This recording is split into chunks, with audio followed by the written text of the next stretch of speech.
Or one day you can say only one side, a teacher will teach today, students cannot ask questions today. Whatever, I mean all kinds of switches, all kinds of tools are built within that in each of these LMSs, and then you can use them. For this, if this has to be successful, what are some options that are available to us? Perhaps you have to take a decision on that. The board has to take a decision on that. The first option is every teacher will work on one's own. She is teaching English somewhere in college and she wants to take her classes interactively. She creates a lesson. There is a textbook already prescribed and she presents that lesson and she, right? I mean, posts it, uploads it on Edmodo. It's available to her students and she generates the password to her students and use it. That's the end of it. That's the easiest, but I think not a very good one. I think it's not any great way of creating resources for intermediate board. That's perhaps the lowest. The second best is you identify, you have to, of course, this is not an easy job, you identify the best minds that you have in the intermediate board in each subject, which may be, I think, which may have its own repercussions. I don't know how you do that, but you identify some real good brains in that subject. Maybe half a dozen should do, 10 should do, 10 should be ideal, not more than that. 10 people in each subject. So they need not be the regular teachers, they need not be the contract teachers, they need not be the guest teachers, they can be whoever you think are the best in that subject, who know the technology, who know the subject, who know how to teach that. So these three things should go together. So the content, the methodology, the technology. Unless these three things are known, I think the best teachers also fail. So today, the best teacher is not the one who has all the content. In 99% of the situations, students know more than teachers. That's an obvious fact. Before you've taught something, the student can already access that. And content used to be the king once. Content is no longer the king. Methodology is the king today. Technology is the king today. So, shift your priorities. So, identify some good brains, some 10 of them in each subject. You call them here. You give them a week's time, you give them a month's time, whatever. And then you ask them to produce all those lessons. Right? And if necessary, you can pass them on a trial basis. You ask the teachers to, go through that, give back feedback, and after that maybe they meet a second time, and then they revise them, and they make them available to all the colleges. 400 junior colleges in Telangana can have access to the best of the resources produced. Then the effort does not stop there. Suppose after 2 months, you get some feedback from students. This lesson is not done well. That exercise is very difficult. This picture does not suit here. This tone of this teacher is not audible. So suppose you give some feedback. Any day you can update. So there is one control room here in the intermediate board. The control room consists of half a dozen experts. Some gentlemen were sitting there, and then some people like that will sit there, and then they can constantly edit them, modify them, revise them, change them, improve them, evolve them, whatever. So a control room has to be created for that. They are not subject experts, they are technical experts. Right? They know a little subject, that's enough, and they'll help you. Right. This is the second system. The third system is you identify a panel. They need not be experts. They need not be subject experts. You identify a panel of people in each subject. What will they do?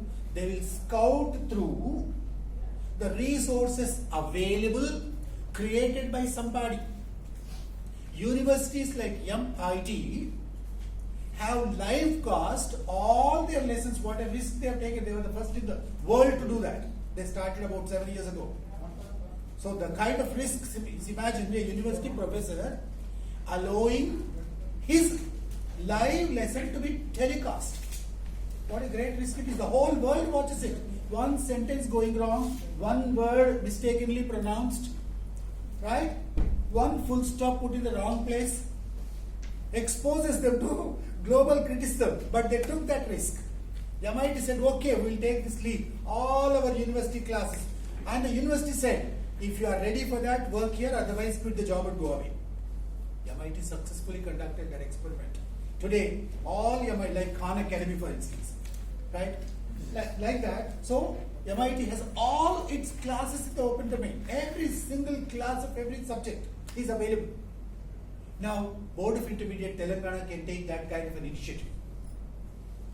Right? It can say all our classes are going to be live. When we give them the right tools, the right resources, access, etc., etc. That may be slight, it may take a little time, it may not happen immediately, but you can begin working in that direction. So in the meanwhile, what happens, this panel that you appoint will identify resources already available. I want to teach this lesson. Daffodils is the name of the poem that I want to teach. And are there any lectures, visuals, videos, comments, critical analyses available already? So I download that. I make a rich collection of all these resources. And the panel, what do? They just compile them and they make them compendiums, some kind of collections, and they make them available to colleges. College teachers will not use them as they are, but there will be supplements. There will be additional tools available. I want to teach my poem my way. I don't want to teach exactly the way the experts have suggested. Many teachers may not like that also. So I'll teach my lesson my way, but the resources are available. I want to teach chemistry my way, but there is a simulation of an atom here, and I want to show it because it's already, the resource is available. So this is the third way. So out of these three ways, whichever is most convenient to you, whichever is possible within the next 1 or 2 months before the colleges reopen, you plan that and then you take a decision. And once the decision is taken, I think it should not be very difficult to do it. There are organizations which are already doing similar things at various levels, and you can take the help of some experts in that technical as well as subject, and I'm sure it's going to be a very successful effort if you do that. In addition to these things, the machine, the mechanism, the medium and the tool, there are lots of other things available, and I think Mr. Hanumant Reddy, Mr. Surendra Reddy and others watched one of my recent presentations which I made to lecturers, about 700 lecturers from all over, which is a complete collection of all the technical tools that are available, starting from a dictionary to very highly sophisticated technologies that are available in the market. I had a quick run through in about 1.5 hours, and that kind of a session can be held and it can be open and you can do it. Somebody was talking about live casting the presentations in case you're going to have more than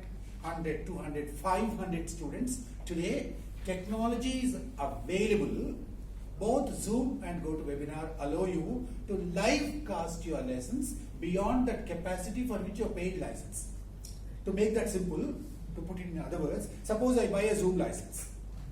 This license is for 500 students, right? So all these licenses are only in terms of the number of students, not in terms of the number of number of sessions. Suppose you buy a license for 1 month. Whether you hold 1 session or 5,000 sessions, the license fees is the same. Any organization is like that. Suppose I buy a Zoom license for 1 month. Within that 1 month, I hold 5,000 classes. The fees is the same. Suppose I pay 14,000 rupees for a month. That 14,000 rupees, whether I host 1 class or 100 classes, that is the same. But the number of students, there is a limit. Suppose my license allows me to webcast it for about 500 students. Suppose I have 550 students, what should I do? What happens to the remaining 50? So this licensed version allows me, while the session has begun, also to simultaneously, right, live cast it either on Facebook or on YouTube or on both. So I'm teaching a lesson here. This lesson is going live there on Facebook or YouTube. The same way it also goes there. But all that you need is, you need one host and one co-host there.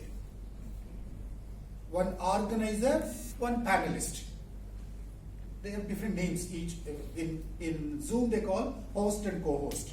In GoToWebinar they call panelists and presenters. So whatever are the names, the concept is the same. What do you do? Suppose you have one host and one co-host. The host takes care of the webcast, the Zoom, the main application, and there is somebody helping me with that YouTube.